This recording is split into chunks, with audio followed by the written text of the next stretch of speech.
সীমান্তে অজ্ঞাত ব্যক্তির মৃতদেহ উদ্ধার করল পুলিশ। এখন শুনুন বিস্তারিত। উত্তর চব্বিশ পরগনার বসিরহাট মহকুমার হিঙ্গলগঞ্জ থানার বাঁকড়া এলাকায় কালিন্দী নদীতে এক অজ্ঞাত পরিচয় ব্যক্তির মৃতদেহ ভাসতে দেখে এলাকাবাসীরা। সেই সময় সীমান্তরক্ষী বাহিনীর জওয়ানরা খবর পেয়ে ঘটনাস্থলে যায় এবং হিঙ্গলগঞ্জ থানার পুলিশ ঘটনাস্থলে গিয়ে ওই মৃতদেহ উদ্ধার করে। তারপর ময়নাতদন্তের জন্য বসিরহাট জেলা হাসপাতালের পুলিশ মর্গে নিয়ে আসে।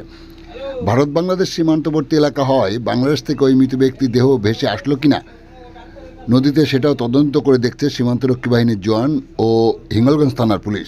ইতিমধ্যে ওই মৃত ব্যক্তির নাম পরিচয় জানার চেষ্টা করছে তদন্তকারী বিএসএফ ও পুলিশ আধিকারিকরা।